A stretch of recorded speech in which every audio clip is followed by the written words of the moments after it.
বৈশাখের প্রথম প্রভাতে রমনার বটমূলে সুরের মূর্ছনা, ভৈরব রাগে বিমোহিত প্রকৃতি। 1433 বঙ্গাব্দ বরণের উচ্ছ্বাস হৃদয়ে হৃদয়ে। রবীন্দ্র ও নজরুলের গানে গানে শুরু হয় ছায়ানটের সঙ্গীতায়োজন। বাঙালির নিজস্ব সুর আর বাণী হৃদয়কে যেমন গভীরভাবে ছুঁয়ে যায়, তেমনি ভাসিয়ে নেয় আবেগের স্রোতে।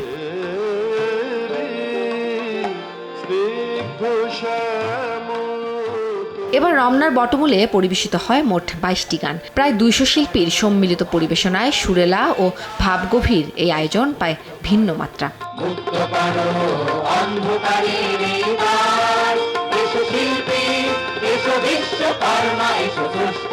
কবিতার ছন্দে গানের কথায় উঠে আসে বাঙালির জীবন, সংস্কৃতি আর ঐতিহ্যের নানা অনুষঙ্গ, যা উৎসবকে করে তোলে আরো তাৎপর্যপূর্ণ।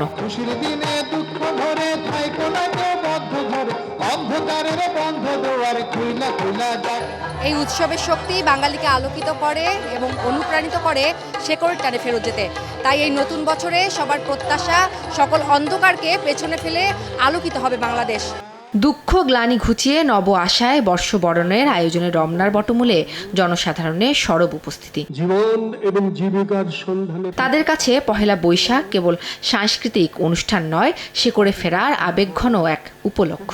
গত বছর আমরা এসেছিলাম, এবারও আসলাম। সারা পৃথিবীকে শান্তির বার্তা দিতে চাই যে যুদ্ধ নয়, শান্তি চাই। নববর্ষ শুধু আমাদের জন্য একটা উদযাপন নয়, এটা একটা অনুভূতি। আর আজকের দিনে প্রার্থনা থাকবে আমাদের দেশের শান্তি, আবার বৈশ্বিক শান্তি। বাউলদের উপর হামলার প্রতিবাদ জানিয়ে শঙ্কামুক্ত জীবনযাপনের প্রত্যাশার কথা জানান ছায়ানট সভাপতি।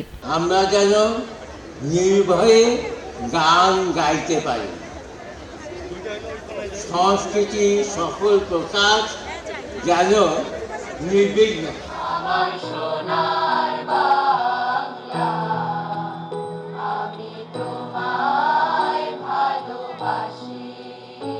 বৈশাখ বরণে ছায়ানটের আয়োজন শেষ হয় সম্মিলিত কণ্ঠে জাতীয় সঙ্গীতের মধ্যে দিয়ে। উম্মে হানি, সময় সংবাদ, ঢাকা।